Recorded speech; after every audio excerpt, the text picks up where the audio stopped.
بازم سلام علیکم و رحمت الله و برکاته دوستان و هموطنان گرامی. پیش از همه خداوند قادر یکتای خوب همتا را شکرانه میگم برای تمام نعمت ها و خوبی هاش که ما را توفیق داد که باز هم با شما یک صحبت داشته باشیم. چندی نفرایی که مردم یا انسان هایی هستند که این توفیق نصیب شون نمیشه. حتی شاید همین ساعت همین روز صدها نفر بلکه هزارها نفر از دنیا گذشتن، بعضیش به توبه بعضیش به توبه هر خیل، اما ما الحمدلله که زنده ایم و شما هم شنوندگان یا که بینندگان عزیز زنده ایم و تماشا میکنید. سال 2020 بسیار سالی مشکل، سالی بسیار وزنین و سالی خسته کننده و بسیار که به نهایت سالی بد و سالی بسیار سخت برای تمام انسان ها آمد. همین سال 2020 تمام انسان ها خسته شدن، بعضی انسان ها از دنیا گذشتن. همین سال 2020 میدونن که چندین نفرای چی مشهور و چی مشهور نبود بیچاره کسی یعنی نمیشناختش در جامعه جهانی، اما بغیر از انسان های روی دنیا بدترین سال، وزمین ترین سال این سال برای مردم تاجیکستان آمد. بدترین سال.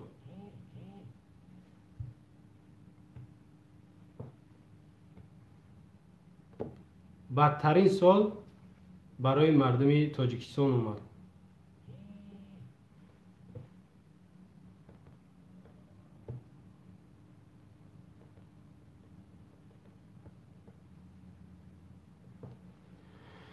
خب مردم دنیا برای چی عذاب کشیدن که بعضش از دنیا گذشتن که سالی بعد برای اونها به خاطر کسل بیماری کرونا. اما مردم ما و شما بغیر از این سال 2020 از دست ظالما به قتل میرسیدن یا یکی کسل بیمار میشیدن، یعنی یا بی برقی یا بی آبی یا یکی از سردی زیاد یا از فشار ظلم زیاد یا یکی بعضش به قتل میرسید از ظلم رحمانوف. یعنی برای او دیگه ویروس یا که رحمانوف هر دوش یک است. ویروس هم نه مردم ما و شما در سخت‌ترین زندگی قرار دارن و ویروس هم اومد با یک باره بدتر شد. اما این سال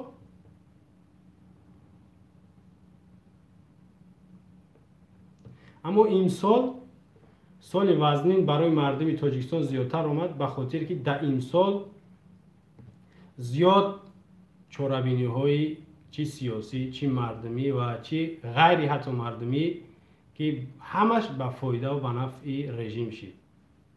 ما یک موضوع داشته بودیم یک 8 ماه پیش، بعد از هم پیش از انتخابات پارلمانی هم بعد از او، و وعده هم دادیم که انتخابات هم باید بعد از گزارش سازمان اروپا یک صحبتی که داریم یا که میکنیم به شما و همین روز وقتش اومد.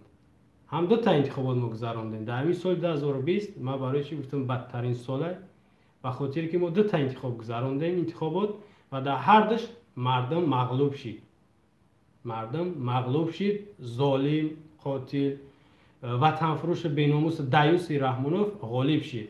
خب دیگر برای همه معلومه که مجبورا غالب شد، کسی ایو دیگه طرفداری نکرد یا یکی آواز به اون نداد. خب به هر حال یکم انتخاباتی که ما گذراندیم در سال 2020 در ماه مارت، 1 مارت 2020 همجا بنویسم.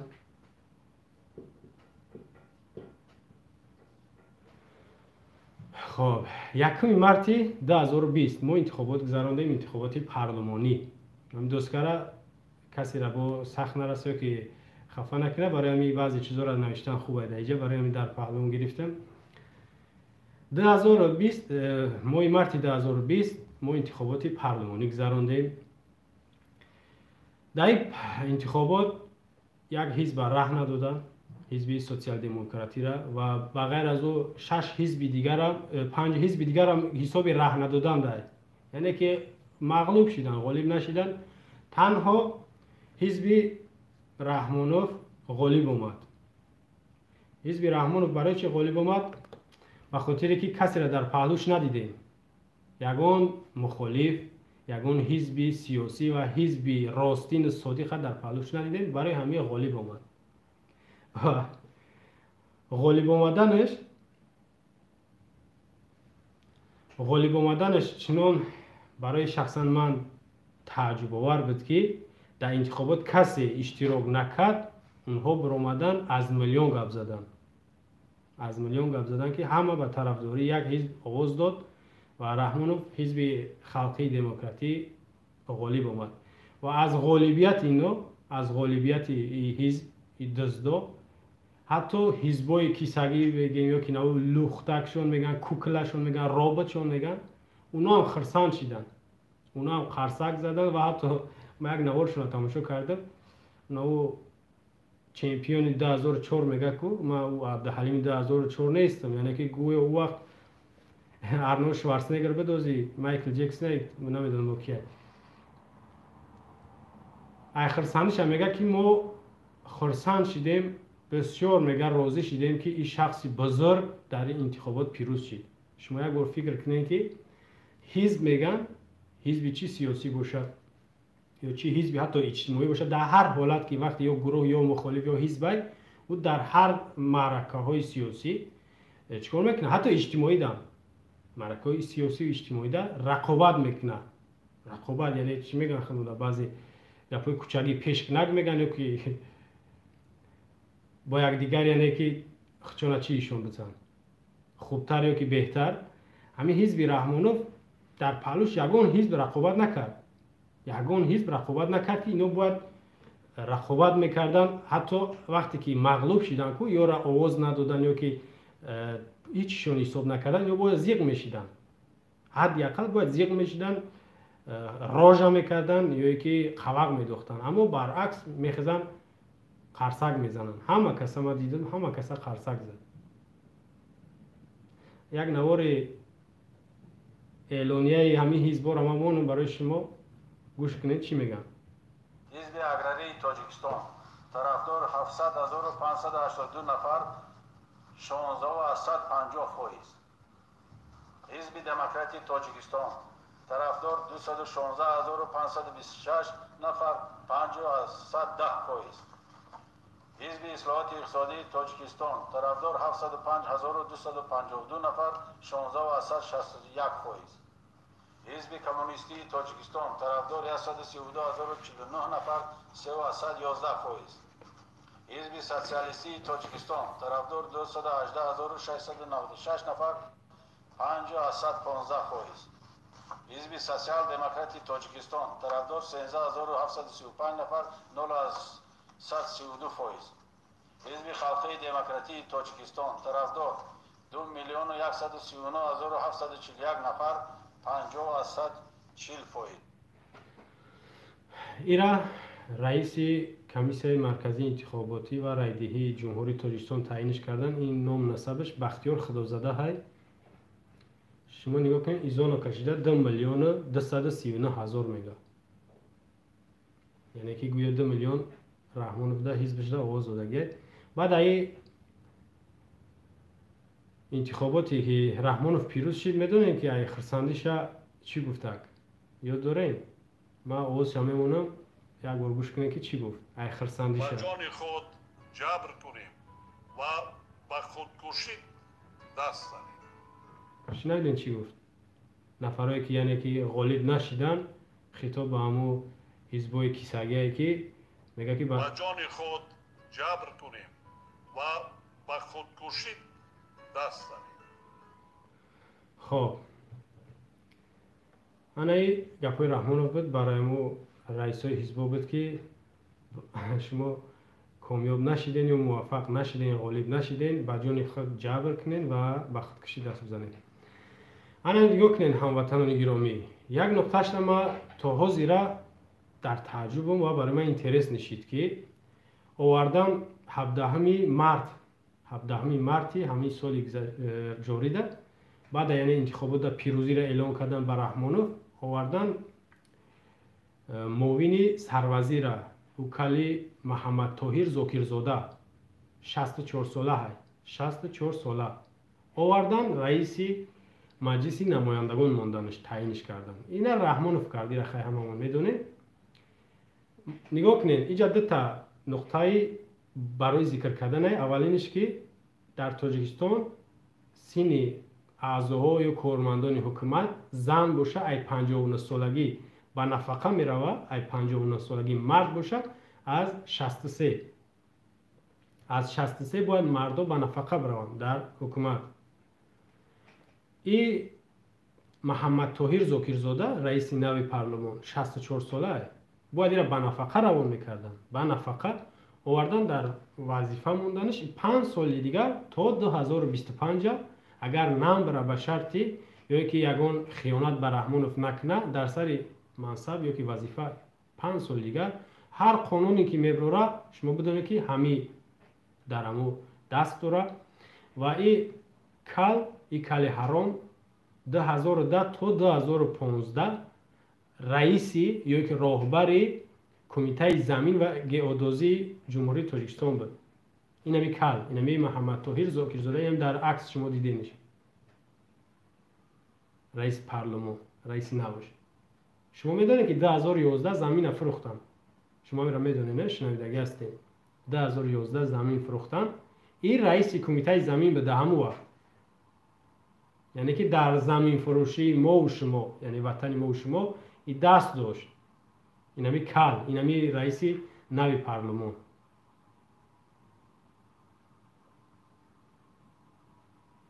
آوردن 3-4 دیگه معاونش دادن و در عموم 47 کرسی را حزبی رحمانوف گرفت. 47 کرسی را. شوخیه 47 کرسی همین کرسی‌هایی که در پارلمان هستن کو 47 تاش در آدمای رحمانوف ششتگیان. مخلصاش، بلچکاش، محباش، طرفدارای رحمانوف 47 کرسی در.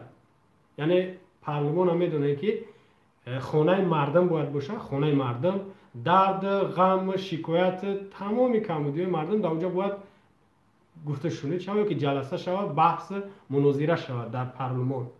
انا که 47 کرسی نصیب طرفدارا و مخلصا و بلچکای رحمانوف شدگی. مثلا برق نیست در یک محله که یک شهر ناحیه برق نیست. 47 نفر طرفدار رحمانوف باید که وکیلا وقتی که مردمی میبودن میبرون میگفتن که در اون ناحیه برق نیست. مثلا در ناحیه قشانیون یا که ناحیه باختر شهری باختر که ناحیه خوالینگای یک گلنام داره که ناحیه شمسدین شوراباد سابق در همونجا مثلا میگه برق نیست. باید که وکیلا اگر که مردمی میبودن یا که باشن یک جای بخیزن بگن که در اون ناحیه برق نیست. باید که در خونه رحمانوف خونه وزیران برق نباشه یا که همه وزیران بران در اون ناحیه تا برق شدن بشینن یا که در اون ناحیه بیستن تا برق شدن. باید همین بحث همین مناظره باشه در همون بین وکیلا که همون پارلمان ده نیست. برای چی؟ برای 47 نفر طرفدار رحمانوفن. 47 نفر و 13 نفر یا که 14 نفرش اینا را هم طرفدار رحمانوفن اما پنهانی. چی یا باشن چی نباشن. همون پارلمان دکو چی باشن چی نباشن. چی زنده باشن چی مرده باشن. حق داشت یکی. اما تلویزیون است که وقتی که یک قانون میبرن این همی 10 ایونی همی سال جاری ده قانون برآوردن برای بینقابی.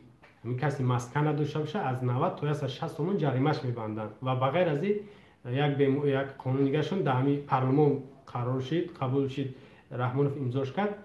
هر نفری که سببگار پهن کردن همین بیماری ویروس شود او را با 5 تا 10 سال یا تا 7 سال جزاش میتن. یعنی چیش میکنن زندان.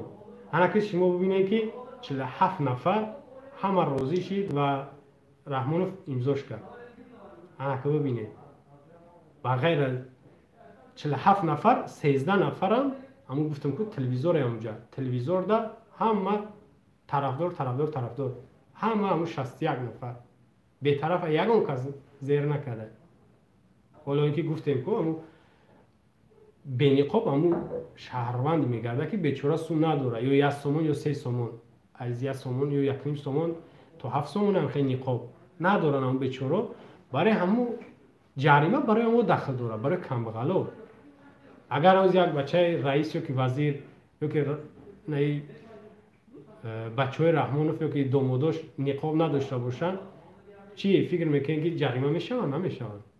گفتن که در سفر رحمانوف بسیاری نقاب ندارن، حتی مردم عادی هم، اما به خاطر رحمانوف هیچ کنی او جریمه نمیشه. نه که در اخبارات شنیدین یا که دیدین یا خواندین که در ولایت سوق شهر دوشنبه چندین نفر 50 سومون 70 سومون جریمه کردن برای بی‌نقابیشون.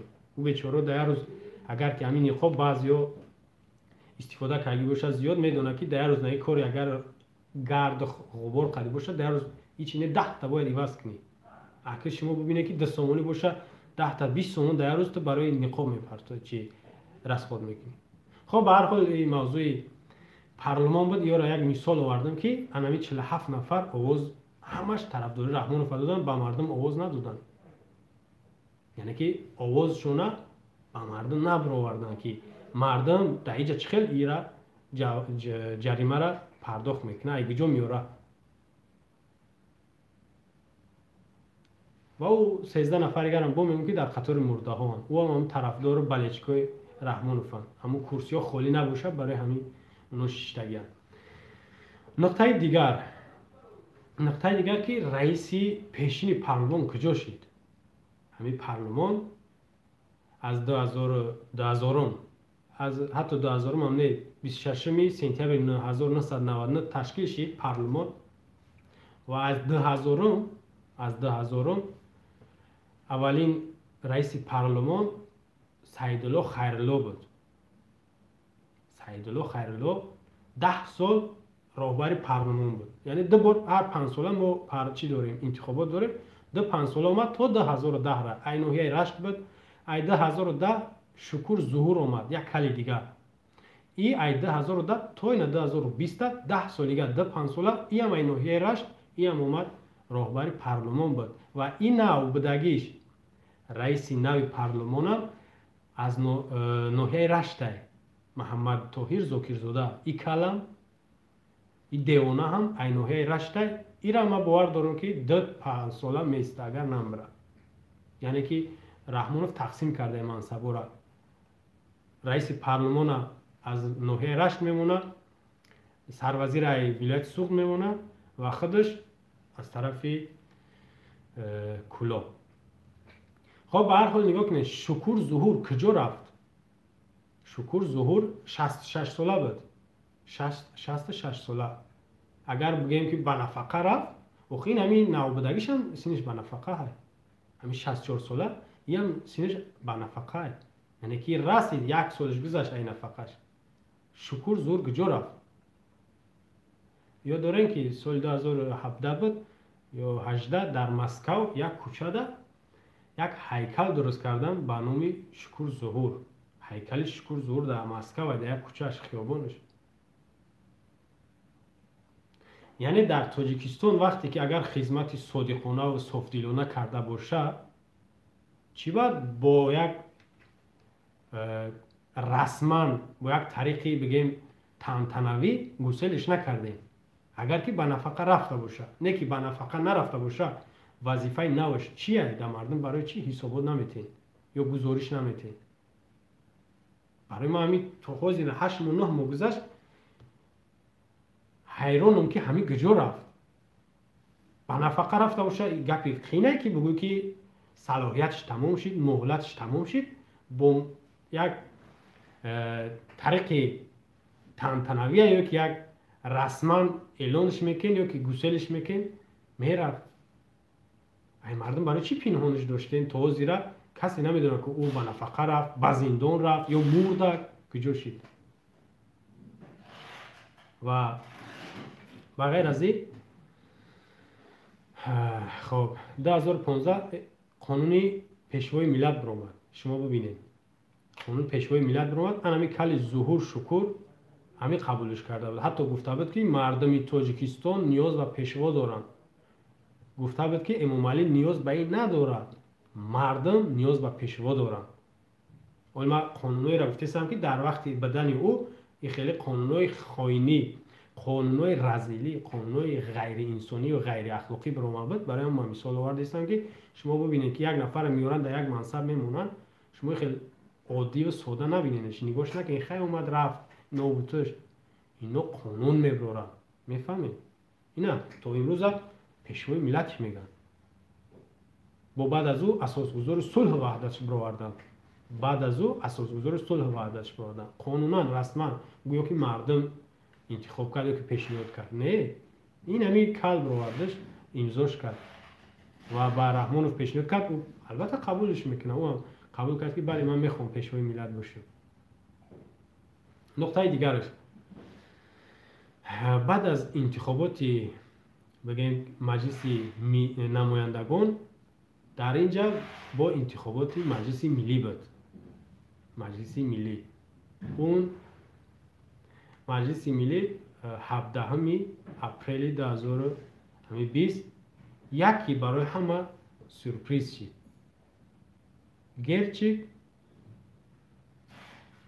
یک بار بالای همه رفت، در بالای سر همه رفت 6 17 اپریل همین سال. گرچه رفت در بالای همه آدمو 6، یعنی پشت در گردن همه وکیل مکیل رئیس وزیران بود. یک بار همین صورتی که در گلاونی دیدین نفهمیدین باتون بعضی که برای چی های یک کودک شبکش نمیخواد. شبکش نگاه کن، همین کودک ما برای چی امر موندم؟ کودک شبکه باید که رزمیر یا بدن خودش باشه، موافقی هم سر خودش باشه شبکش و حتی لباسش. از اون کلان شید خنداور میشود، خنداور و درست هم نمیشه، جایز هم نمیشه. برای کودک او باید با موافقی همون چی خودش باشه، موافقی همون سر خودش شبکش باشه، رزمیرش. اگه ببینین گرش که 32 ساله رفت در بر بالا دنبش سیخ 6. کی انتخابش کرد؟ کی انتخابش کرد ایره؟ و کیه؟ گرچه کیه؟ گرچه بچه پیونسکا های. شما میفهمید؟ گرچه بچه پیونسکا های. او را کی انتخاب کرد؟ البته پیونسکا. پیونسکا دیگه همه خیلی آدم میبروید و بود در بر بالا موندش و ایره انتخابش آبی دلبرو، یکی از عضوی نوتاینی امو مجلس ملی انتخابش چه پیشنهادش کرده. یا در حال دیگر وکیلای که در مجلس ملی شدگن 33 نفر یا یک دلانه همش قبولش کردن، یعنی که بله راهبر ما همین گرچ باشه. ای همه در خورترین جوانترین در مجلس ملی این همی ای. شما میدونین دیگر مجلس ملی 32 ساله نداره، یعنی ای 32 پایان نداره، بالا داره پایان نداره، اما پیره. و مجلس نمایندگان هم ایران خاطرستانتون کنم که یک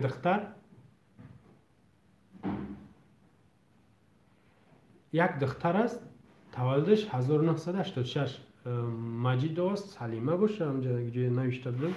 بله مجید آقا سرویناز، یک دختره که 86 چند میشه، 34 ساله میشه، همه خیلی سالش دیگه همه پیره در مجلس نمایندگان، یعنی پارلمان ده. یک تا جوان در پلاتای پایانی، یک تا جوان دیگه پلاتای بالایی، دو تا اومگی در پارلمان یا که در بین وکیلای گوی و مردمی هم دو تا. حتی تو 72 ساله هم داره عبدالله میراج رئیس کمونیستی، حزب کمونیستی، 72 ساله بیچاره وقتی مردنش رسیده به نفقه هم نمیره یا که منصب. نگاه کنید جوان ها گشودن، آینده تاجیکستان میگه در دست جوان های. امیر رحمانوف در هر جایی که میره زیادتر همین گپا میگه، برای روحیه میگیم که دلبرداری همین بچه‌ها یا شو که جوان ها یا که دانشجو را خرسنگ نه و قرصک بزنن. میگه آینده تاجیکستان در دست جوان های، در دست جوان ها باشه. در پارلمان اعضا خیلی راهبر ده نه. ما گفت ما درباره گرچه گفته است، گرچه این حق نداشت که در بری بالا برای بشینه. او دلش هوا میگیره، او حتی همو ببینه رگردیده خودش ایزو میکشه، گپ زدن هم ایزو میکشه. برای میدونم بو میگم که همون کودک شبکه کلامون برای همه خندواره، برای کودک او سالش نمیگه، او شبکه دو کودک نمیگه. این هم خیلی این دو بالا نمیگفت، غیر از اینکه شاید بگن که سواد داره، سواد هم داشته باشه به رحمانوف ربط داره. بچه رحمانوف این نمیگیره توقری، عدالت نیست دیگه، عدالت نیست. و بغیر از این شخصی تجربه دان باید باشه، رهبر یا یکی این منوی در همی پلات بالایی تجربه داشته باشه. این کودک ای ولی نمیدونه که پدرش کی تولد شده، باور میکنین؟ نمیدونه. شاید که ندونه که چند تا یزنه داره در خونه شد، چند تا یعنی اولاده چی میگنش کودک، اما شاید ندونه. قدری بگیم به سواد، قدری توپویی که خودش نمیدونه. من بعضی حالتو ما خیلی کمتر سخت میرسه او را تماشا کنم، اما مجبورم بعضی وقت تماشا کنم. میبینمش که اما خودش ایزا میکشه، یعنی این تحلیلی مای شاید خطا باشه شاید درست باشه، نگاهی مای نظری مای که اما خودش ایزا میکشه، اون همون گرچیک خودش ایزا میکشه. من اهمیتش دادم، خودش ایزا میکشه. رنگی که آدمی که یک جایی دا میبرند که همون جو بطه مناسب نیست که اون هم خیلی آدم های تاریخش خوندگی هستین که 2008 این اینستیتوت سر کده خوندنش شروع کده، اینستیتوت دانشگاه را 2006 پیش اینستیتوت علاکه ای راهبر متخصص کرد کرده، پیش اینستیتوت بود کده خوندن حتی بود کده در دیم کورسیش این راهبر کار کرده گه. اینستیتوت بود کرده حتی در کمیته ورزش راهبر، کمیته چی در اینستیتوت تمام کرد، کمیته گمرک در اگنتی گمرک در تماجنی در معاون کار کرد، یک بار به تجربه یک سال کار کرد. 2012 کار کرد، 2013 علاکه راهبر گمرک شد، یک بار گنرال شد. 2013 یک بار گنرال شد. ما در این بار گپ زدیم که گنرال شدن آسان نیست، همون رتبه حربی ای نال میره بالا، یک بار ای بالا پایین نمیاد. خیلی بیا گنرال شده برای پراپورشکش بتین، سرجنت رفیر افیترش بتین، یعنی که ای بالا پایینش بیارین. شما یک بار ای بالا سر کردید. بعد ای کمیته گمرک بردنش کروپسیاش بردن، مبارزه برای ضد فساد. در همین کروپسیا 3 سالیگه کار کرد، ای 2013 تا 2000 حتی 4 سال تا 2017 را ای 1 ینوری 2017 در جای محمد سعید عبیداللهیف رئیس شهر دوشنبه شد.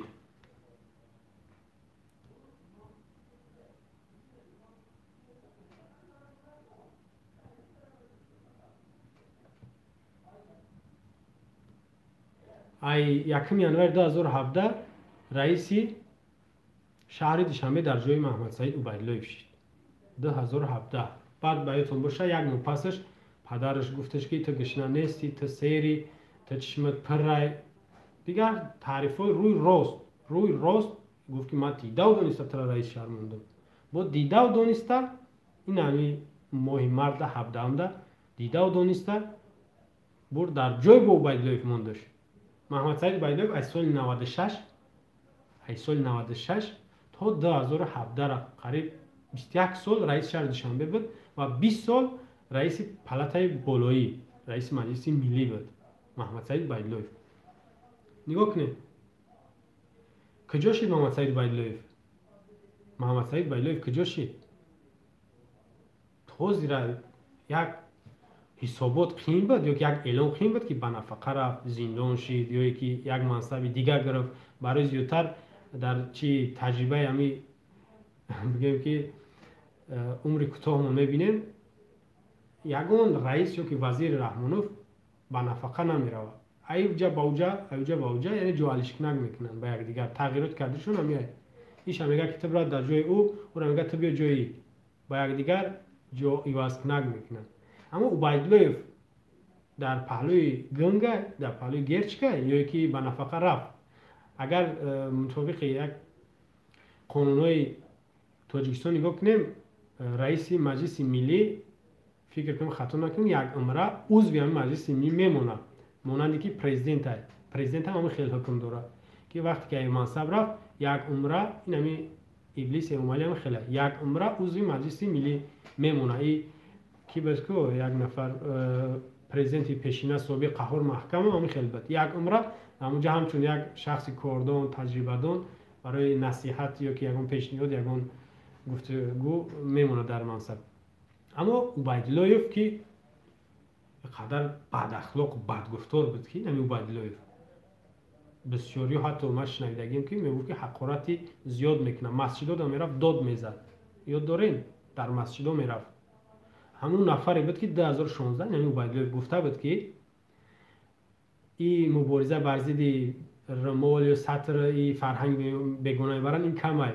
وزارت داخله را امر داد و کمیته دین تنظیم جشن مراسم را که در مسجدها روزای جمعه بیستین نگاه کنین که کی میا جوانای ریش داره ریش نداره. این همین عبیداللهیف گفته بود.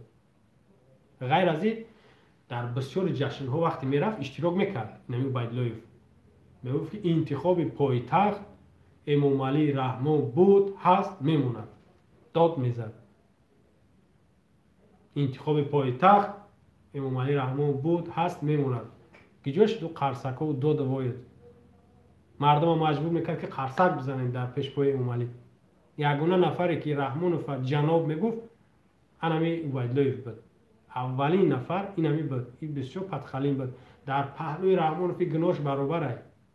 در پهلوی رحمانوف گناه نمی عبیداللهیف برابره. این ای روزی سر قدرت اومدن رحمانوف در پهلوش بود. در تمام پستی و بلندی در پهلوی رحمانوف. یگان موسیقی بگناه نیست. ولی یک خیلی بیچاره‌کوی جاهل است که با یکی میبرن یک نوار داره کو آمدن است رفتن است. یا که میگه که دل دست به کار دل به یار. خیال میگه که گویا میگه گفت این شب روز نماز میخونه و روزه داره. فرق نداره. ما یک گپ در میستم. چی رحمانوف باشه چی عبیداللهیف چی دیگر رئیس و وزیراش اگر دبوله جوی نماز بمبرن ما میگم یا پاتو دروغ میگن یا در توالت مردن در توالت حاجت خونه آوردن دبوله جوی نماز موندنشون که مردم یورا با فول بد نگاه نکنه. هیچ ما با یو نیتی نیک ندارم. خب نگاه کنید چه شرمنده ها رفت ای منصب. آوردن یک کودک در جای عبیداللهیف موندن. یک کودک خودش گجا رفت نامعلوم. با میگم که رژیم مردم هیچ حساب نمیکنه. باید حسابات میدادن که عبیداللهیف کجا رفت. باید حسابات میدادن. حسابات ندادن. انا که ببینید گرچه رئیس شهر دوشنبه شد 1 ینوار 2017 اومد 17 اپریل 2020 رئیس مجلس ملی شد. انا که بیایم بگیریم یک قانون یا که یک پیشنهاد از طرف رحمانوف میشه و امامعلی باید که مجلس نمایندگان و مجلس ملی قبولش کنه. اگه نگاه کنیم پسرش در مجلس نمایندگان 47 نفر آدم بالچکو شد. غیر از اون مجلس ملی اساس مجلس ملی پسرش گپش رد میکنه رد نمیکنه قبولش میکنه و جان دیل میگه گپی پدر من. یعنی که من نام موضوع همین که بدترین سال مردم انمیه. شما ببینید که 5 سال 47 بالچ که رحمانوف داوجا و این پسرش در بالا و اعضای مجلس ملی همش بالچکو و طرفدار رحمانوف. زیرا او را اکثریت رحمانوف انتخاب میکنه و در بین اون وکیلا با خچون انتخاب میکنه. 5 سال هر قانون میبره هر قرار میشوه انمی وکیلا میبرن و امامعلی امضا میکنه یا که امامعلی پیشنهاد میکنه وکیلا میگن چست میتن گپ نیست. وزمینی در بالای مردم های منظور وقتی فهمیده سنشی وزمینی در بالای سر مردم های برای چی؟ برای انتخابات همه خیلی شد نتونستیم سایر انتخابات ها گرفتن نتونستیم. یعنی که سایر حزب رحمانوف که غالب نشود. خب زیادی بعد با فیلم در این باره صحبت کردم و در 2 ماه بعد از ماه مرد 2 ماه بعد ماه اخیرای ماه بود خطا نکنم سازمان امنیت و همکاری اروپا که در روزهای انتخابات در تمام جهان است از اون در روزهای انتخابات نماینده روی میکنن. نماینده‌ای که برای نگاه کنه که تقلب نشوه یگان هر چیزی نشوه برای همونا نگاه میکنن برای نظارت. بعد از اونا انتخابات تمام شد، دویم مرد اعلام کردن که رحمانوف غالب برآمد 50% 54%. یک گروه خرد از خطای از چین اومد، اونا گفتن که دموکراتی و شفاف گذشت انتخابات تاجیکستان. همچنین نمایندهایی که ناظرایی که از آسیای میانه بود، اونا هم گفتن که شفاف دموکراتی گذشت. اما دو ماه بعد سازمان امنیت و همکاری که ناظر بودن اونا گفتن که دموکراتی نگذشت. تمام. یا که بگپی و ما فکر میکنم که هیچی تغییرات نمیشود، زیرا که کار شیدگی شید. رئیس معاونش و که دیگر وکیلای بالچکا و مخلصای رحمانوف گذشت در منصب و در کرسی 6 تن 6000 معاش میگیرن. شما ببینید 6000 معاش میگیره وکیل، 6000 معاش میگیره، یک ماشین دولتی در خدمت چای، یک خانه دولتی در خدمت چای و یک اتاق میگیره یا که یک کابینت. اینجا میشینه که بگن که ای همینجا یک امضا کیا که همین کنوکر بجا که طرفدار تمام هم قدر این چیزا را اونا هم کار میکنه دیگه. او پروا داره که مردم در چه حالته، نه در بین مردم میروه نه گپ مردم ها گوش میکنن. این بعد انتخابات پارلمانی هم پلاتای پایانی هم پلاتای بالایی گفتیم که رئیس نوی مجلس نمایندگان 34 ساله سینش به نفقه رسیدگی است. نفقه خیر را روان کردن، در جای نفقه خیر گرفتن. باید یک جوان می اومد چی باید که در پلاتای بالایی جوان میشیده لایق داشتن. شخصی دیم در تاجیکستان است. گرچه اکنون نگاه کنیم از زن غر بیرویش زن که استادش غر است میگن. این کم تا گپی شاید سخت باشه بر امام علی خفه میشه، گفتیم قدر گپی سختش نگه میدفت. یک گرچه که بودن در بر بالا موندن، در شهر دوشنبه موندن، تمام رکلمه ها، تمام گفت شنید ها و طریق رسانه ها، تلویزیون های دولتی و حتی در بین مردم فقط محترمش میگن. من قدر غضب میگم، واقعا غضب خشم میکنه که میگن که محترم رئیس شهر دوشنبه عبیدالله. اگر بگیم سینش خوب بود، سواچ هم خوب بود، دشمن نباشه خوی نباشه، باید راست شب بگیم. نمیشه بگیم یک دیوانه بود، یک بی سواد بود. نه بی سواد نبود، فقط گمراه بود، دشمن مردم بود. شاید توبه هم کرده باشه دیگه نمیدونم. برای وظیفه رفت کو، بعد همین نفر وظیفه میره با یکی به طرف مردم میگرده، بعد بیچاره میشه و بعد مسجد رواق میشه و خب مسجد رو محکم برهاد. نگاه کنین گرچه وقتی که رئیس مجلس ملیش انتخاب کردن، این عبیدالله پیش رئیس مجلس ملی بدنش ایرا محترمش میگفتن، محترم رئیس شهر دوشنبه. اما وقتی رئیس مجلس ملی شد، این ایرا بدونه که محترم ای بین میروه یا که در یک پهلو میمونه، دیگه اوجه جنابش میگن.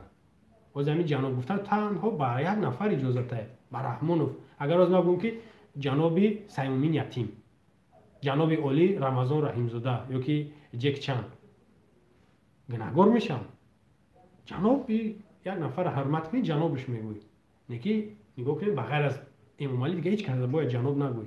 نکی این همی گرچه که جناب میگن، جنابش میگن.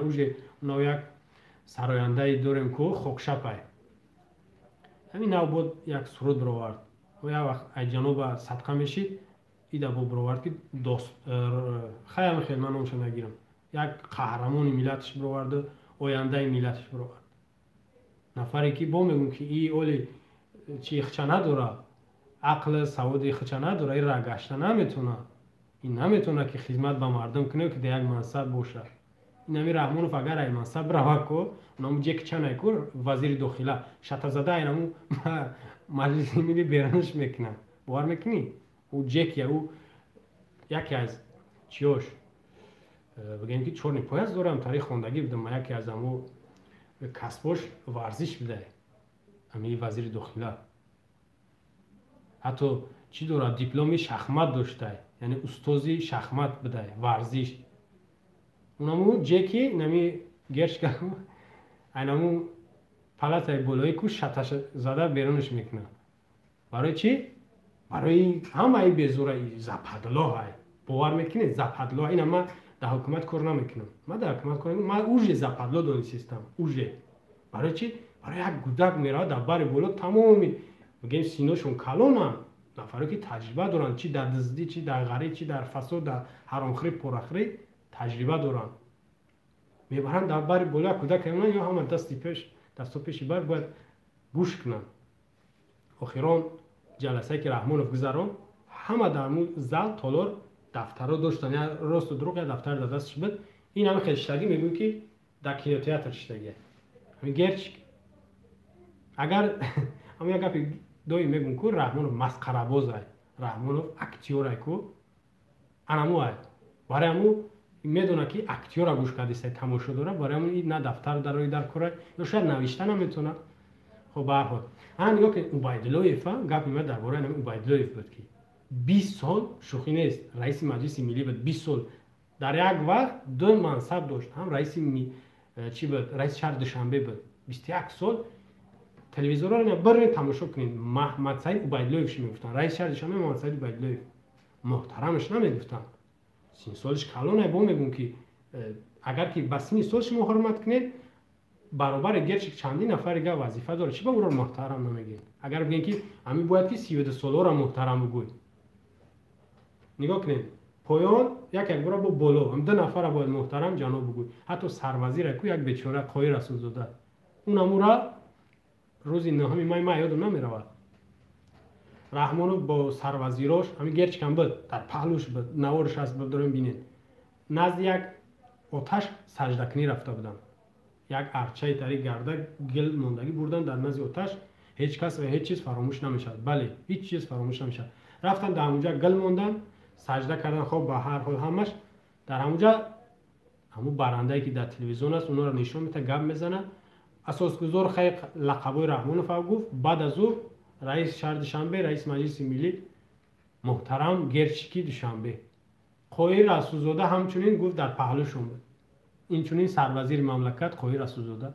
عیب نیست برای نفری با ناموس کو عیب محترم گفتن گناه نیست. من میتونم بگم که محترم رسولزاده، محترم جک چن، محترم ارنولد شوارزنگر یک بودم یک حرمت میکنی، هیچ چی نمیشه، گناهگار نمیشه، یک حرمت چی کردی.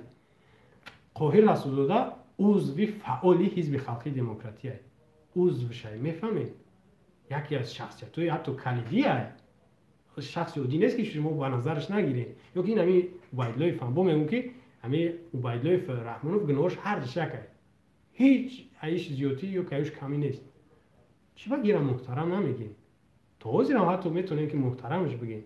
این گپ من چند بار نوشته بودم در فیسبوک و چندین بار که گپ میزنم. برای چی؟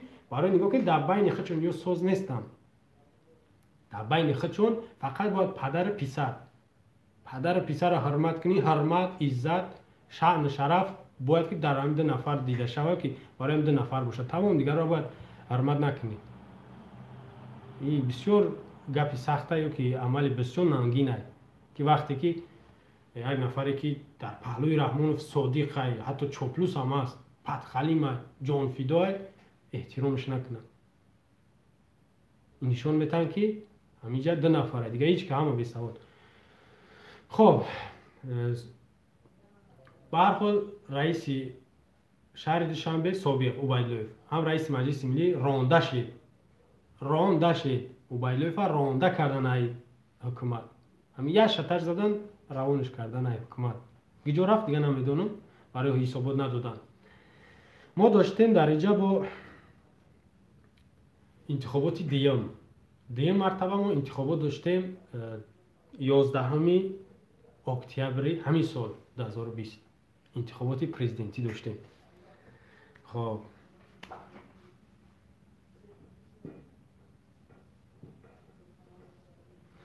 انتخابات پرزیدنتی داشتیم، در انتخابات کی اشتراک کرد؟ کی نامزدی شمون؟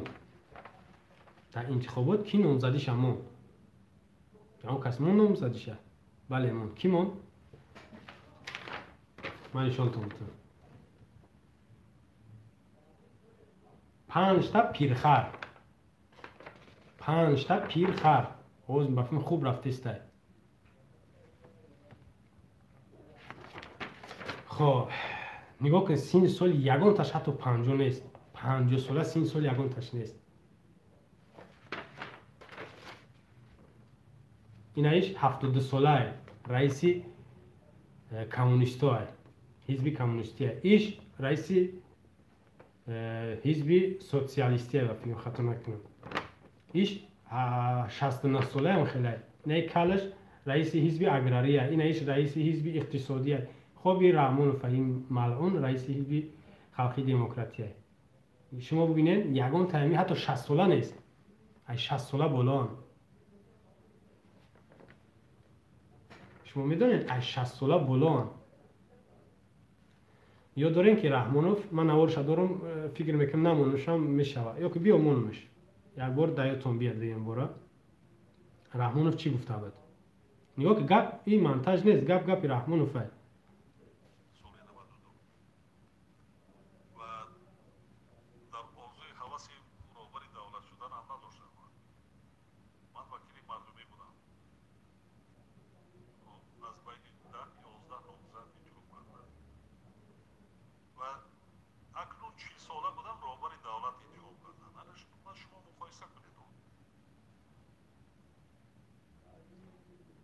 نگاه کنید 40 ساله بوده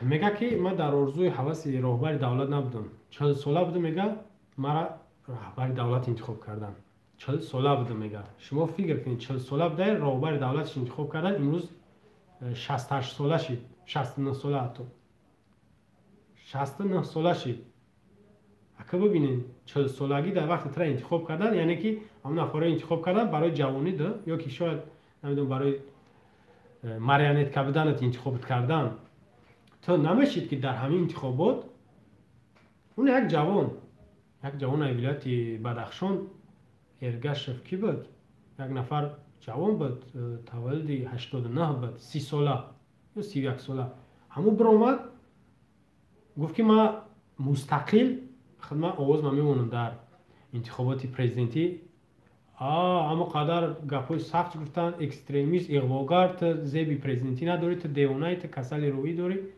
چی با ترش کردن همینجا خودش میگه که ما برای چی میگه قانون ایواز کردن 2016 شما میدونن که قانون ایواز شد نگاه کنید من قانون را خوب یک بار تغییر لوحه‌ای که 3 بار شد هر سه برای شما هموطنان بگم یکم باری که اساس اگر بگیریم در همین تاریخ تاجیکستان تاریخ ملت تاجیک ده 5 مرتبه سرقانون ایواز شد 29 31 37 78 94 حتی 6 مرتبه و بعد از رحمانوف علاقه 3 مرتبه سرقانون ایواز شد 3 مرتبه سال 1999 26 سپتامبر سال 1999 سرقانون ایواز کردن نگاه کنید چی با ایوازش کردن رحمانوف ای 94 ای 92 اومد موقتا تا 94 ای 94 انتخابش کردن 5 ساله تا 99 باید که ای 99 میرفت ای 99 میرفت ای منصب نگاه کنید چه خیلی گرفت اشار اون میگرفت چه ده اون میدوره که 99 در انتخابات ایواز چه سرقانون ایواز کردن 5 ساله رو گرفتن به 7 ساله کردن یعنی که یک پرزیدنت میتونه 2 بار هم به 7 ساله ایواز کردن هم دیم قانون پونکتش همین بود که 2 بار 7 ساله میتونه که پرزیدنت شود شما ببینید که چه خیلی هشیار بوده سال 99 یکم باری که سرقانون تغییر الهه ها گفتن برای فایده مردم 5 ساله را 7 ساله کردن و یک نفر میتونن که گفت 2 بار 7 ساله شود با نگاه کنید یک 2003 22 ایون 2003 دیم بار سرقانون تغییر الهه ها دختن شما نگاه کنید این چی کار کرده شما ببینید در اینجا فقط یک پونکتش برای همه شاید که معینه که معلوم نباشه آشکار نباشه نفری که پرزیدنت ای 64 ساله حق نداره باید که تو 64 ساله 60 سالگیش حق نداره که بالا پرزیدنت باشه تغییر الهه ها آوردن پرزیدنت ای 63 بالا حق داره که پرزیدنت باشه شما میدونید که خیلی نقطه نازکه نگاه که 40 ساله بود راهبر دولت چی در فکری علاقه 70 سالگیش رفته شما ببینید میگن که دیوانه های بیسواد های یک توپای های گاو های میگن که یو خیلی نیست گاو میبود خیلی خوب شاید در پهلوش یکون بسواد بود که خیلی نشانش داد 2013 یکی از تغییر الهایی که در سر قانون انداخت توغری کرد جو کرد انا بود که پرزیدنت حق داره که 80 ساله بالا هم باشه برای خودش یوکری فکری او این امروز کرده گیرده یعنی که این منصب رفتنی نبوده 2006 تا خچه غالب اعلان کرد 99 انتخاب شد 7 سال 2006 تا خچه غالب اعلان کرد 2013 دا با هم خیلی خچه غالب اعلان کرد همین بیچاره ها دو تاش بده در همون انتخابات پیشینه این همین انتخاباتی که پرزیدنت خچه نماندن که یا با همون پیشینه در همین ها بدن یگان جوان یگان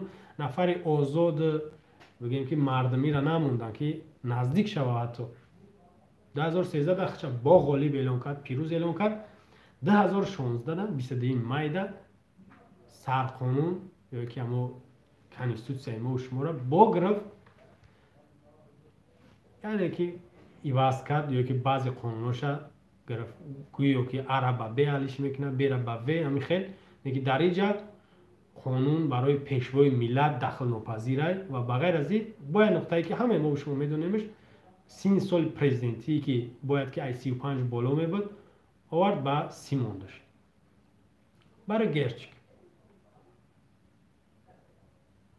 دیدن چی کار کردی؟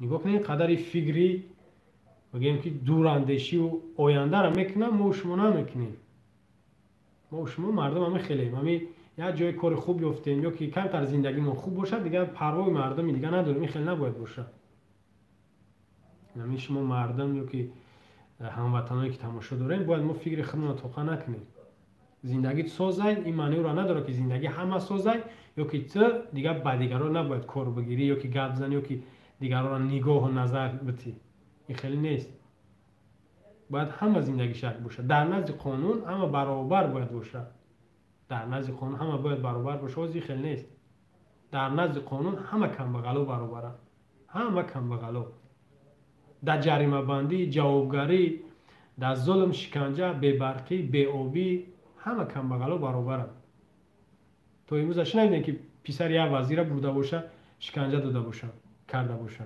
شنیدین و پیش شنیدین این نیست و نمیشنوین اگر که این منصب بروه بعد میشنوین که فلان مانند رئیس دادگاه پیشینه بردن زندان کن که بابا جان بابا خان بود این خیلی هست این منصب برود دیگه و رانده شده ایسو میخرن و دیگه در رحمان در کار نیستن میتونن که بچهش شکنجه بتن این منصب آزادش کنن یا که برن زندانش که هر کار دیگه کرده میتونن اما در منصب بدن شما تو امروز شنیدین حتی جنایت میکنن با جوابگری کشیده نمیشون جنایت میکنن همه گرچک 2004 با ماشینش یک کس زد بود جنایت نیست جزا گرفت نگرفت 2013 بچه حکومت با ماشینش 2-3 کس زد کش جواب داد جزا گرفت نگرفت 2017 یا 16-17 بود ماه سپتامبر 11 سپتامبر بود بچه دولتعلی سعید معاون سروزیر با ماشینش 2 کس کش جواب داد جزا گرفت نگرفت دیدین در منصب باشن یا جزا نمیگیرن جواب نمیتن کم بغل همین یک نفر به زیر نگاه کنه میگن که این کینه و دشمنی عداوتی دینی داشت و برام میشنوننش یا که جریمه و جزاش میبنده خب انا که میان در نقطه انتخابات در رحمانوف این 5 پیرخری که گفتیم که همش سیناشون کلونه من را بدرونم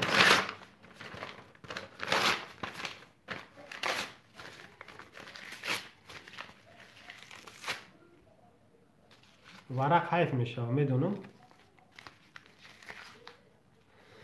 خب نگاه کنید این 5 پیرخر ای بین همه یک تاش غالب شد اونم رحمانوف و 11 اکتبر اعلانش کردن که غالب آمد همه را دوست می‌داره با یک گله دایدوی بسویبای اوانگارد اینا چوپلوسا را هر جور نوار کردن که خرسک میزنن توی تماشا خاطی که انا پیشوای ما گذشت آینده ما درخشانه ما با پیشوا فخر میکنیم ما با پیشوا دوزخ میریم که جای پیشوا برام ما دادم بهش کشاله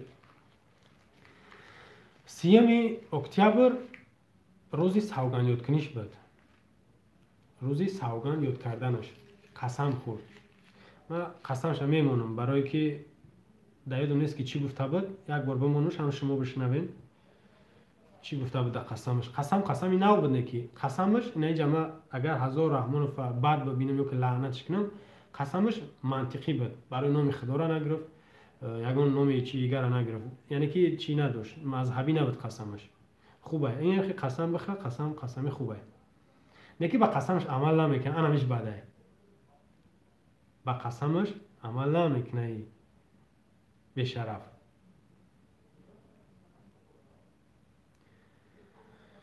خب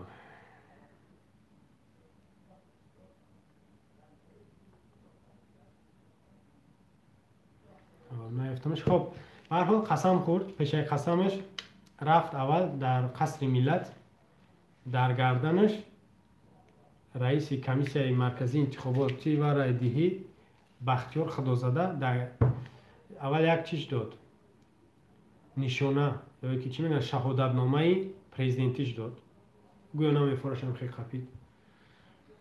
بعد از او رئیسی یک کلمه چی به نامشم فراموش کردم، چیش داد نامشم فراموش کردم، یک پارتی دیگر رمزی پرزیدنت، یک لطه یا که نمیدونم شاید او تیلویی باشه یا بند در میجاش همه قدر حلقه یا که زویزدش میگیم ستاره آهنی در گردنش کشول کرد. همون یک برادر یک روز سوال داد، نمیدونم جوابش گرفت نگرفت، این باره بگم که در گردن رحمانوف او چیزی کشوله، او را رمزی پرزیدنتی میگن. در گردنش کشوله کم قدر یک بند همه قدر آهن ستاره در ایجاش در سر سینهش یک تایگه ستاره زدیه، او را ستاره قهرمان ملت میگن. ستاره اما او خطاه، ستاره قهرمان ملت او خیلی نیست. 8 های 8 نشانه 8 طرفه و او مایده های و زرده. این هر دو ستاره این رحمانوف هر دوش یک نموده های، هر دوش یک 6 های و این کلانی بده، این وایما کاگیه، یعنی بسیار اکتری بد هایبت بوده. بزنین در قفاش یک ستاره دیگر در قفای رحمانوف بزنین یک ستاره دیگر دم بش سیخ بگردد سرسری دستی مردم. نشانه را گرفت و شهادتنامه را رفت به طرف کاخ جامی قسم خوردن، سوگند یاد کردن. یک قسمش هم یک کلمهش داود میکی گفت با وطن صادقانه خدمت میکنم. این قسمی کونگی شد. اما 2099 2006 2013 همین قسم را خورده بود. این بی‌وفا، کذاب میگن، دروغگو، فریبگر، مکار. این با قسمش هیچ وقت صادق نبود. این چندین بار تکرارا گفته که من با قسم و صادقم من خدمت میکنم، دروغ میگه. صاف با قسمش این صادق بدگی نیست. بعد از سوگند یاد کردنش تمامی اعضای حکومت خرسک میزنن. با همین کنای چی را دیدگی باشین، ما شوریکش میگیم نمیدونم، یک کنای پیشینه کو سایوزی شوریک، یوری نیکولین، ویتسین و مارگونوف یا بوزبالش در بین ما یک تا ویتسین های این اتری نگه کو همین یتیم فهم طریق خرسک میزنن. ما اهمیت دادم هم اگر خرسکش کمی بامانی باشه که خیلی یک نبود باشه، یعنی چیشون او رونیشون از او فرق میکنه. طریق یک چی واره چاپلوس ها یا که نمیدونم خرسکای شیطانی داره چطوری داره. من دویم که در همه چیزی ببینم جلسه های حکومت اگر خرسک بزنن یا که جوشون بخیزن نگاه میکنم امو را چه خیلی حتی همین جک چند چینیو طریق چاپلوس نیست، چاپلوسی میکنن که چینیو نیست. سوگند خورد. بعد از سوگندش یک نیم ساعت دیگه لغلغ کرد. یک نیم ساعت دیگه هم خیلی گفت برای چی؟ همون گپای پیشینه‌اش هیچ کم با فیلم همین شما تماشاش هم کردگی نیستین. حالا که ببینیم بعد از سوگند خوردن این باید که وعده دادن که حکومت نو میاد، یعنی که کابینه نو میشه، تمام نفرای سابق همه یک طرفه میشن. لیکن نظر ما امروز روز اول همین خیلی بود که اگر رحمانوف عوض نشه یگان تا عوض نمیشه. برای چی؟ برای همین کهنه را چی میکنه به خودش نزدیک میکنه. کهنه را به خودش سابق هیچ وقت نو بیا کهنه را در برش نمیمونه. نو آدم بیا که رهبر باشه در پهلوش کهنه را نمیمونه. برای چی؟ برای میگه که یارو من نمیشناسم و یا کهنه یا دزدیدن یا سرن یک طرف شود. انا خیلی نوام آدمی نوام کونه هم همه خیلی آدمی کونه نو نمیخواه. برای چی؟ میگه که این نو میاد هیچ نمیفهمه که من را نمیشناسم. این کونه خوبن که در برم در دزدی در گرگی در همه فساد راهزنی در پهلون بدن همه خوبترن. برای همین گمانی ما همون خیلی بد یک نمود بد که کابین نوش همون آدم وای با بالاخره 15 این همین ماه دکبر یک هفته شید سر صدای را دیدین چه خیلی بد. سر صدای را دیدین نه؟ روزی 15 دکبر روزی چی بود؟ تعظیم کردن یا سجده کردن وزیران در نزد رحمانوف یا در پیش پای رحمانوف. این چیزی نو نیست. این چیزی نو نیست. من برای شما فقط یک مثال میارم که همه شما را میدونین. از من میارم در پیش چی میشه شما الکی او نمودار میشه و ظاهر میشه. 2011 یک بگیم که کلیپ یا که یک ویدیو برآمد که رحمانوف در توی گرچک رقص میکنه در حالت مستی کیف از مذاقهای تا چی خشم میآید رقص میکنه چون بگیم کیفی که در همه حالت مستیش با یه مستی دیگه در پیش پای میغلطه سجده میکنه. سجده او خدایا میگم مرا به همین در روز قیامت یک جای حشر بگردم. یا شاید که اگر گپ کمتر شاید خطا باشه شاید میگه که خدایا همین پیانوسکر یک حیات در بری من همین خیلی مست الست نگاه بدار. شاید همین خیلی میگه دیگه همین دعا را ای خدا میکنن دیگه غیر از خدا هیچ که دعا را قبول کردن نمیتونه و برای هیچ که دیگه دعا نمیکنن و بکنیم قبول نمیشه. دعا را که قبول میکنن خدا پیامبرم دعا قبول کردن نمیتونه. بعد خدا یعنی که بهترین مخلوقات پیامبرا بودن یا که این اگر که بعد پیامبرای تبیوریم اولیاها یعنی که دوستای خدا یا که صالحین یا که گونده که نه اخیل آدمایی که پیر پرستن یا که ملا پرستن اینا هم دعا را قبول کردن نمیتونن. همه دعا یک طرف میره از طرف خداوند و از جانب خداوند یا قبول میشه یا رد میشه.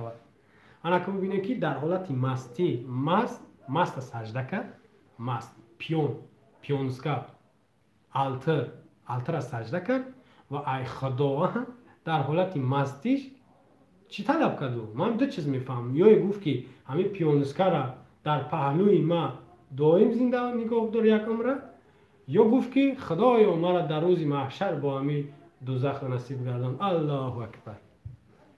دیدین نه؟ ندیدینش؟ بدرین یک بار بنویسین توی رحمانوف یا که نمیدونم دیسکو تانسای هم خیلی بنویسین میبره در حالت مستی سجدش کردن. و بغیر از این نگاه کنیم بغیر از این من چندین بار خصوصا من مثال بیارم که کسایی که در صفحه فیسبوکی اگر من را تماشا کردگی باشن من زیادتر هم خیلی چیزا را من چی میکنم میپرتم در صفحه هم نشر میکنم. کودکان کو او بیچاره نمیدونن که پدرش کیه چند سال داره. میرم میدونن کودکایی که مایده کو کودک در پیش پای رحمانوف سجده میکردن. کودکو من صورتاشون میپرتم ویدیوشون هم مثلا نواراش اکی کمپیر مسافر نگو امروز پگم می اول یخش مرده نمی نفره که در پیشوازی رحمانوف بودن کو یا خیلی اون مردگیه ای دنیا رفت خوب شیدک بسیار خوب شید جزاش هم میگیره. در پیش رحمانوف سجده میکردن تعظیم میکردن بای میگفتن رقص میکردن در پیش رحمانوف.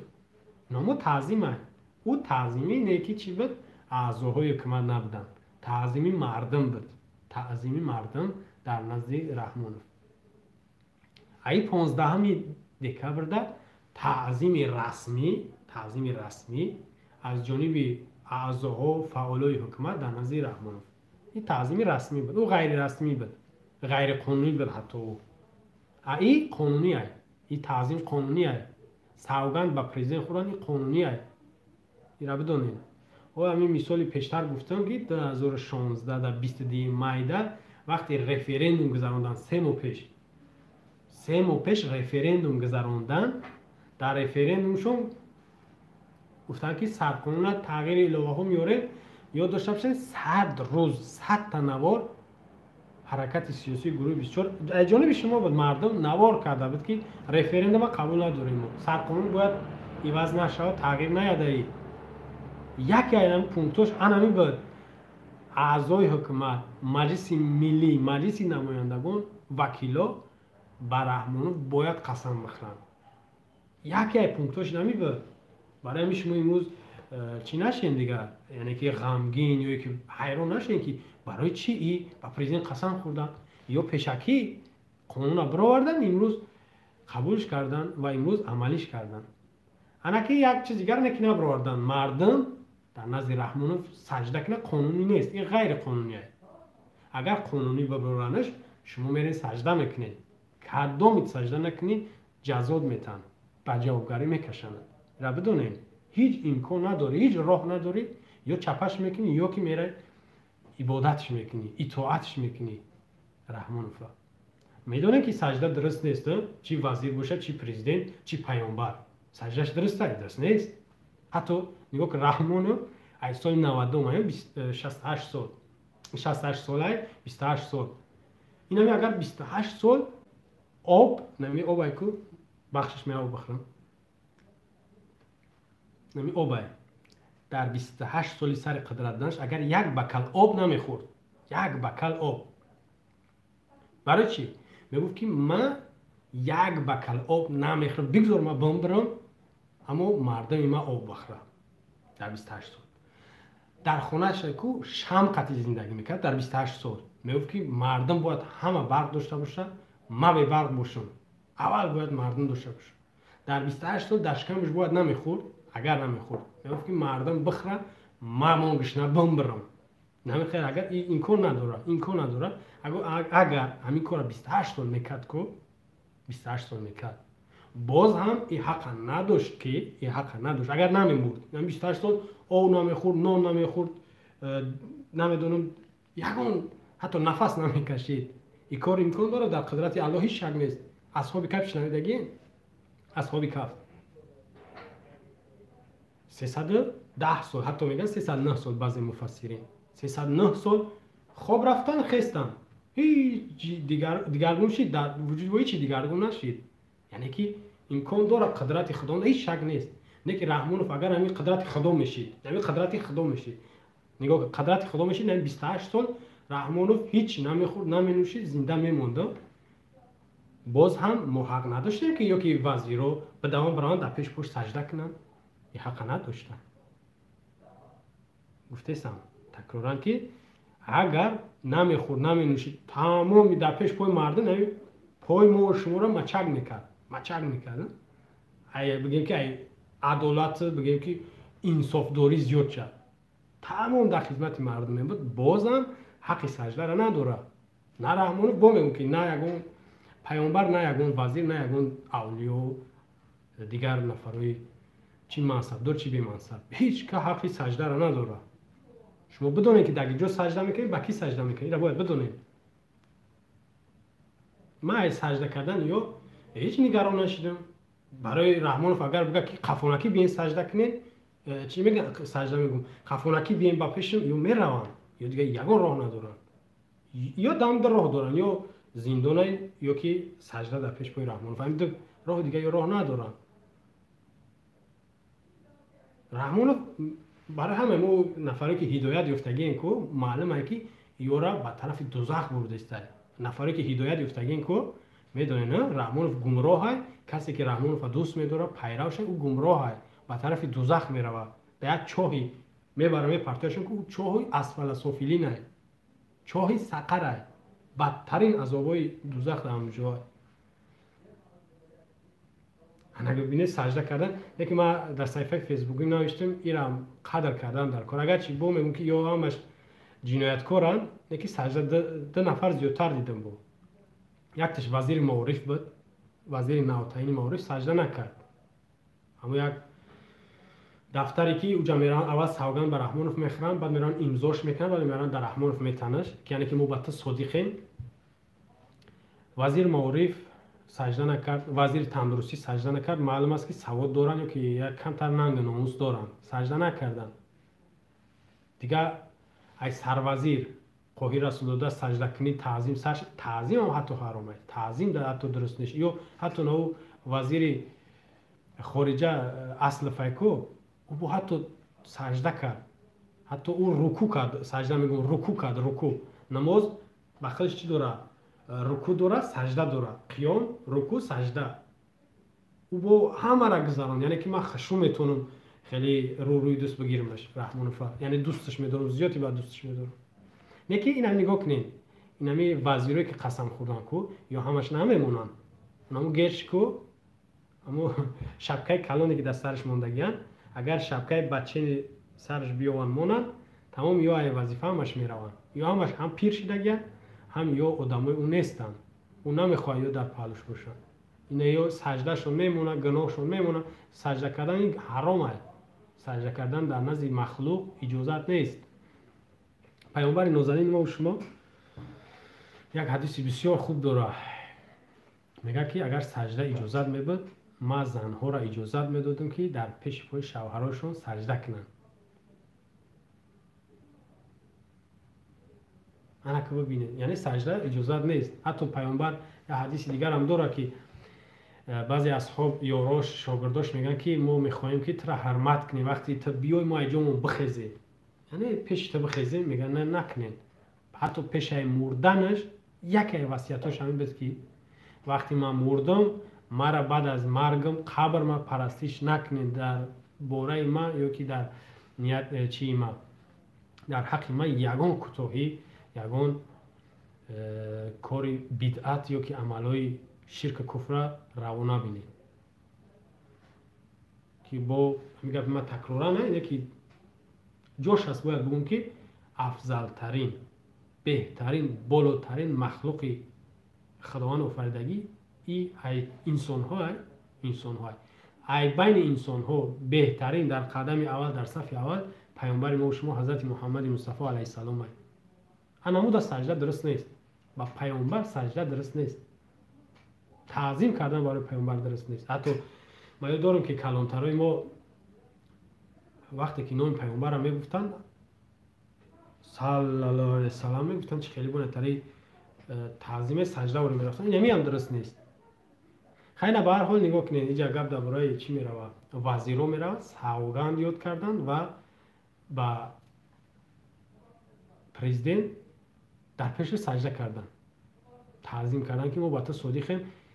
اینجا سوال های زیاد میاد. یکم سوال همیه که برای چی با پرزیدنت قسم خوردیم؟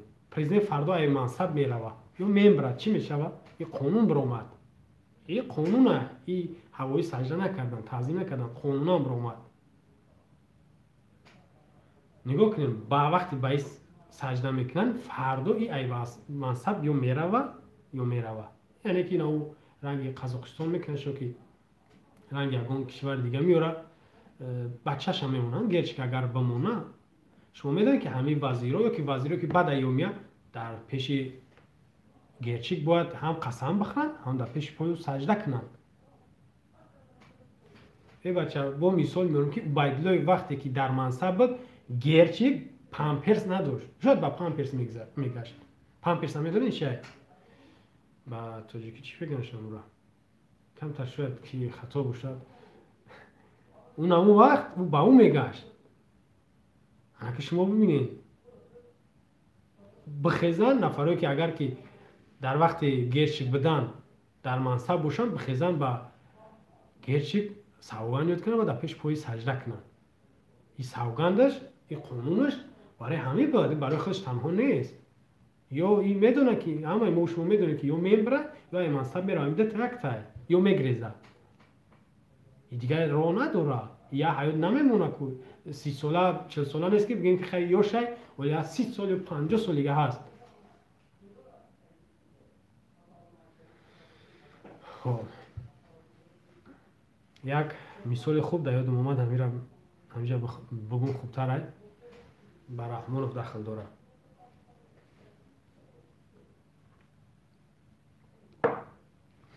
میگه در یک روایت خوندم، نمیدونم تا اینجا را صحیح درسته، یک جوان بوده یا که نمیدونم یک انسان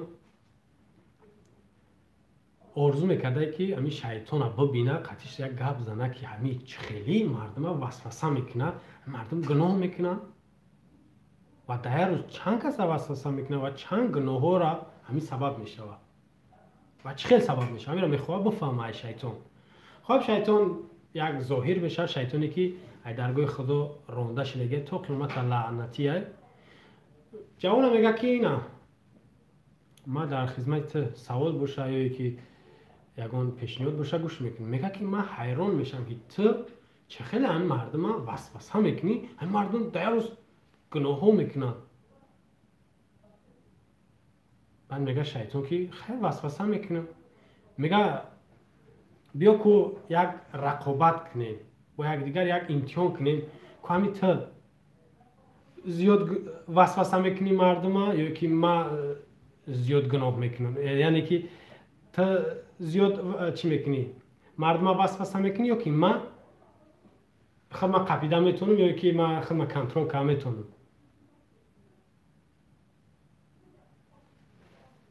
وقتی که شیطان میگه که بله من چی میکنم، کوشش میکنم که ترا با گناه بگیم که دوچار کنم، مشغول بسازم، این جوان سختگیری میکنه یا که یک روی میکنه که من نمیتونم مرا فریب کرده.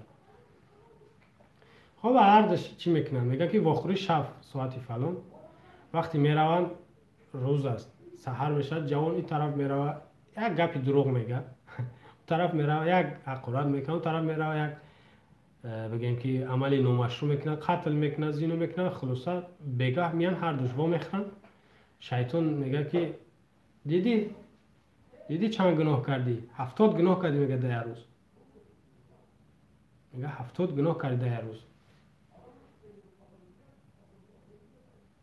بعد میگه که چقدر ما همه قدر کوشش کردم که ترا گوش نکنم، پسند نکنم، تو چقدر مرا فریب کردی. میگه ما فقط یک پیشنهاد میکنم، تمام دیگه تو کردن میگیری گناه را.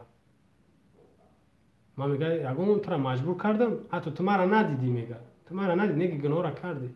منظور ما ای چی بگیم که قصه چیه؟ این همین رحمان رو فهم خیلی میکنم او شما را. این آزی بسیارت که حتی در خارج هم باشی، بعضی گناه یا که یک کارایی را میکنی فکر میکنی رحمان رو ترا اومد مجبور کرد. نه، ترا هم خیلی پیشنهاد میکنه، حتی او را بود چیرسکیم کدام تو گناه را کدن میگیره. در داخل هم خیلی نم داخل تاجیکستان دا ببینه یک پیشنهاد دایو یکی میگیرن کردنش میگیرن.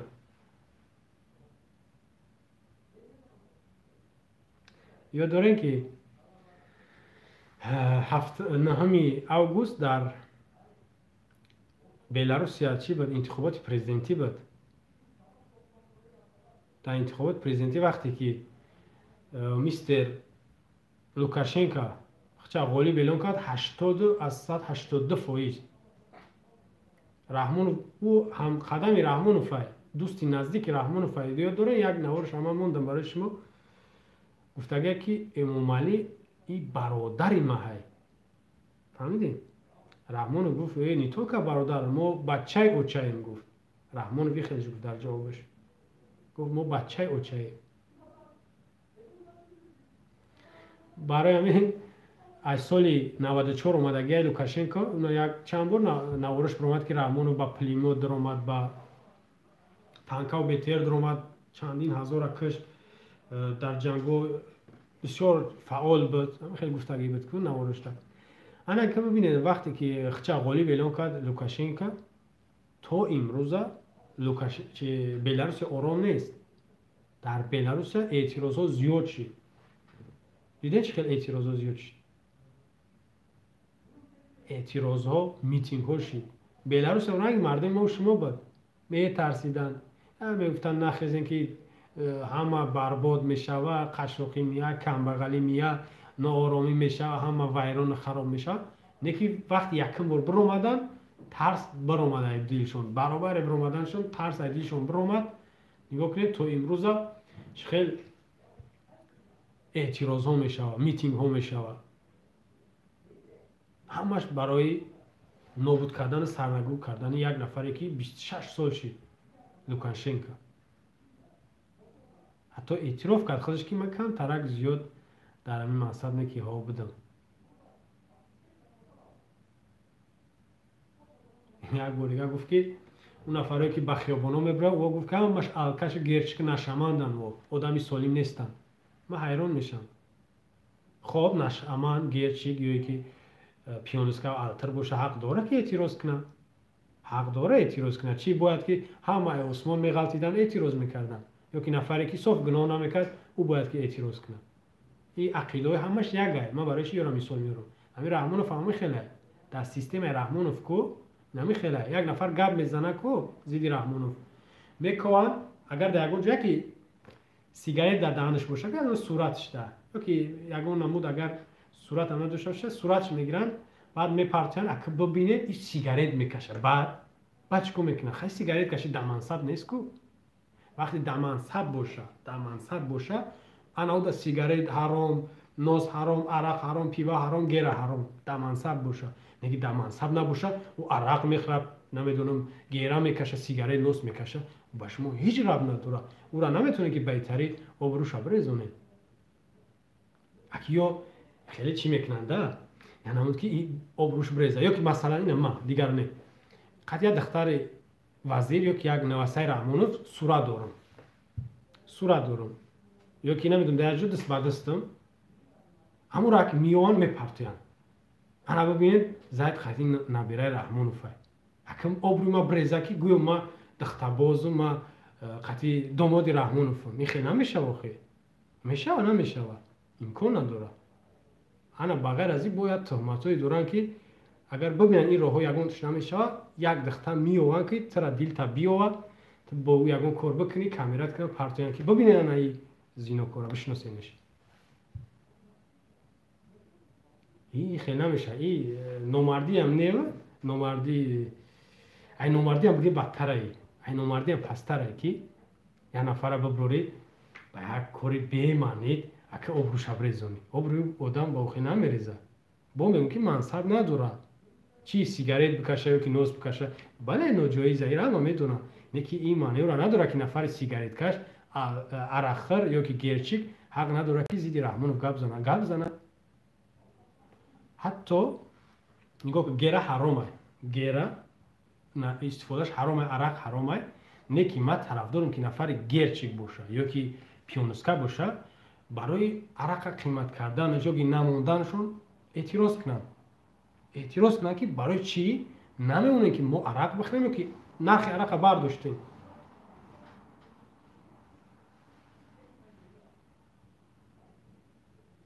ببینه خیلی هم نیست دمو ما برای چی؟ برای مردمی که ما میترسن حتی این عرق یا طرف برای شکمشون نمیتونن گپ بزنن. میرن با همه کارای پس دست میزنن برای شکمشون گپ نمیزنن. نیک من میدونم که رحمانوف با کنیاک بسیار عاشق سخته. شاید گفته باشه که اگر ما دنیا هم رفتم دیدارمون در قیامت. همین کنیاک همین خیلی شاید گفتگی باشه دیدارمون در قیامت. به هر حال گپ درباره چی رفته صد برادرها و هموطنان گرامی که انتخابات یا که اعتراضایی که در بلاروسیا بود در ما سر نزد. برای چی؟ برای مردم ما اولا که میترسن دیمان که پروا ندارن. باید که وقتی که رحمانوف در انتخابات دهم اکتبر پیروز اعلام کرد 90 از 192 این شوخیه 90% مردم گوی آوازش دادن. باید مردم اقلا یک گروه میبرومد. اون هم با میگم که هم حزبایی که هستن من یارا دراندم اون هم باید که یک گروهشون اعضاش نمیبروردن با میدان نارضایی میکردن. خود چون با زبانشون حتی باید میگفتن که این غیر قانونی بود. حتی قانونی هم میبود که یعنی حزب بازی، گروه بازی، سیاست ده زیادتر دروغ استفاده میشود، تهمت استفاده میشود. حتی اگر بگذار که دروغ بگم روم از یک نم بگم که 90% بله رحمانوف آواز گرفت همه مردم هم آواز داد. باز هم همین را میگم که نمو حزبایی بدن که میدونستن که در اینجا شفافیت بود یا که نبود، باید میبرادن میگفتن که امی انتخابات غیر قانونی بود. باید یک چی میگفتم که هم باش با ما قرصک زدن که بسیار خوب گذشت، در یک آرامی و تنجی گذشت. اگه یا باید که موافقه بگیم قانون، یا باید اعتراض کنن، یا باید مخالف باشن، یا باید ضد باشن. همین حزبایی که در تاجیکستان که در جا نباشه. برای چی؟ اینه قرقیزستان ما و شما، قرقیزستان ما و شما. 4 اکتبر در قرقیزستان انتخابات پارلمانی بود. 4 اکتبر وقتی که حزب حاکم یا که همون حزبی که سوربون جیمبکوف با عهده داشت راهبرش بود پیروز شد. شاید تقلب بود یا نبود، قرقیزستان ایما خیلی پیشرفته گیای، شاید نبود تقلب، شاید بدک. به هر حال در قرقیزستان میدونن که نمو 6.5 میلیون اهالی دارن. 6.5 میلیون اهالی قرقیزستان، اهالیش مردمش 16 حزب داره، 16 حزب سیاسی داره. 4-5 حزبش میدان تشکیل کرد. غالیب هم شید. آفرین، قند شما بزنن، حلال شما باد.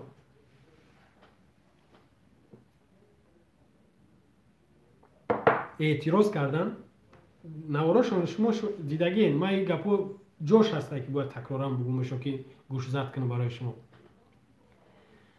اعتراض کردن، با میدانو بر اومدن مردم. حزبو تشکیل کردن این کاره و این کار حزبه. با میدان ها بر اومدن، حتی تو پارلمان رفتن، تو دستگاه پرزیدنت رفتن. کوخشه نگاه کنیم، پرزیدنت بناموس سوربون جیمبکوف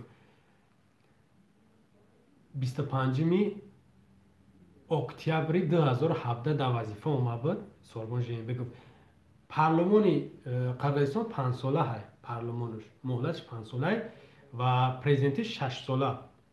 وقتی 2017 ماه اکتبر 25 وقتی که اومد جیمبکوف سر قدرت اومد، نگاه کنید 3 سال گذشته بین. 15 اکتبر استعفا داد. 15 اکتبر 2020 3 سال ده استعفا داد. مردم هوار استعفا داد و مرد. من خیلی مرد میگم. نگاه کنید جنگ شد، قیامت شد، نشد، هیچی نشد. خوب شد. اینا 20 دکبر باید، من خوندم ای رسانه هم خیلی باید انتخابات پارلمانشون تکرارن میشید 20 دکبر همین ماه و 10 ینوری همین سال 2021، یعنی یک 2 هفته بعد انتخابات پرزیدنتی تشکیل میکنن. دایر میگردن در قرقیزستان، پرزیدنت شون انتخاب میکنن. بهترین، ماشاءالله، آفرین، خداوند بازم زنده شون نگه بداره و بیدار نگهشون بداره. دیدین اولین گپی که گفت سوربون جیمبکوف گفت که من استعفا میتم فقط به شرط که آرامی شود. یعنی مردم خیلی زیادی بعد به سر سامانی که به ترتیبی دست نزنن، من استعفا میتم. مردم آرام شد. ایران با همون حزب قطعیه مردم پیش خودش آرام نمیشه. یعنی یک لیدر یا یک نفری که پیشترا باشه، پیش‌صف باشه. خب به هر حال مردم آرام شد و نگاه کنید چی گفت من استعفا میتم. به خاطر چی گفت؟ نمیخوام که نامم در تاریخ همچون یک پرزیدنتی دستش به خون، دست در آغوش خون نامم باشه. میخوام در وطنم باشم و استعفا داد. همین 15 اکتبر استعفا داد. 3 سال در منصب بود. قیامت شد. چی شد؟ هیچی نشد. ببینید در قرقیزستان خورد پرزیدنت هم میتونست استعفا نده، یک روی را میگرفت، سلاح میکشید، لیکن نکرد. ناموس داشت، ننگ داشت. بازم میگم که بهترین کرد. آفرین. رحمانوف چی؟ اگر بگیریم کو جمع کردگیش حساب کنیم کو باور دارم کلکولیاتر قد حساب کنه، شاید که نتونی حساب کنه. کلکولیاتر قد حساب کنه دزدیوش جمع کردگیش سیر کردگیه نیکی نمیره. برای چی نمیره؟ برای چی نمیره این منصب؟ من تو هیچ نمیفهمم، تو موضوعش نمیفهمم. همین یک خیال به یک فقط میاد، یک چیز میاد نیکی او را اونقدر تکیه به اونا میکنه. مثال بگیم این منصب بره، همین فکر من میاد شاید میترسه که او را میورن زندان میکنن، جزاش میتن. این خیلی امکان هم نداره. بگو چی با؟ بگین چی ده بعضی پرزیدنت توز راست بعضی کشورها همین قرقیزستان هم چند پرزیدنت هم خیلی کرد میگذن دیگه کشور میرن تا مردنشون همون مال و ثروتی که جمع کردن میخرن میگردن در دیگه کشور رحمانوف هم میتونه اون خیتایی چی دامادش سی پی اون هم میتونه نگوش کنه در بغل خودش بگیره در همون اتاق خواب میکنه یک اتاق طرفتر که هم کورپای خودش خواب میکنه کورپای نوش به تشیره یا که کونه شیره بته میکنه نگوش میکنه در آغوش میگیرش بکنه خوجای دیگریش روسیه نگوش میتونن کرده برای چی نمیکنه هیچ شما ممکنه نمیفهم انا پرزیدنت قرقیزستان با آب رو رفت امام علی نمیره 28 سال شده بوم اون که دست دیده جمع کرده نمیره چی با نمیره و مردم هم نمیخیزه نگاه کنید اینا نرفت اینا بگذار بوم اون که یعنی گپ خطا اینه که تکرارش میکنیم برای شما بفهمید ای وظیفه نرفت برای چی در مردم خدمت نمیکنه برای چی نمی آدمی که نمیره اقلا خدمت کنه یا ایلا لذی یا اولا لذی میگن یا ایلا لذی یا اولا لذی یا این طرف یا اون طرف یا خدمت کنه یا که برای گوم شه تر اینه که اکا میبراید نه یا برای گوم شه من مثال میارم هم بلاروس را بلاروس کشور خوبه و قدر بد نیست همین لوکاشنکو 26 سالی بود رنگ رحمانوف نکردهش رنگ رحمانوف نکرده بعضی کشورهایی که مثال پرزیدنتشون سر قدرت 20 سال 30 سال اینا روسیه همین پرزیدنت روسیه ولادیمیر پوتین اینا در سر قدرت 20 سال 18000 ببینید چه خیلی روسیه در کدام سطح تاجیکستان 28 سال شید هیچی اونا اتاخونش وقتی مرد کریموف ببینید چند سال در سر قریب 30 سال به دستر منصب 29 سال ببینید ازبکستان در کدام سطح ما در پهلوی ما و شما اینا قزاقستان پیاندرش نظربایف اینا ببینید در کدام سطح ای وظیفه قریب که رفته قریب خب به هر حال کشورش در بگیم که سطح قرار داره در یک جایگاه داره در بین جامعه که در دنیا اینا کمک میکنه نه بگیم خدمت میکنه نه در پهلوی مردم نه وظیفه میره هیچ جا نمیرم بخواین نمی نخواین ما امی هم خیلی گپ در گونش خوندگی که شنیدگی هستین حتی نوشتن یک نفر بنویس یک نفر خودت به خودت بنویس بگو که ما نمیجا میشینم هیچ جا نمیرم نمیجا میشینم هم گپ معنی داره هیچ معنی نداره این هم خیلی میکنه نه خدمت میکنه نه ای وظیفه میره بخواین همین نخواین همین نامرد باشم زنده باشم قاتل باشم زنده باشم همه خیلی هست یارد رحمانوف علیه لعنت دست باشم زنده باشم زمین فروش باشم زنده باشم بی ناموس باشم زنده باشم بی وطن باشم زنده باشم بی کفن باشم زنده باشم همه خیلی هست یارد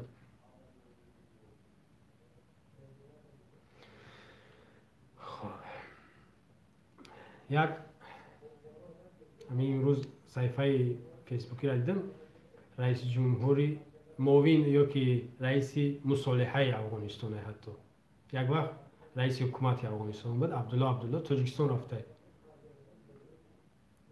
همچون دعوت کرده پیش خودش نرفته گویا که رحمانوف گفته باشه که ما صلح تاجیکستان رو میخواهیم خنده‌آور صلح افغانستان رو میخواهیم این خنده‌آور نیست تو صلح تاجیکستان برهم زدگی پایمال کردگی تو با افغانستان چی کار داری؟ تو کی و افغانستان گجو؟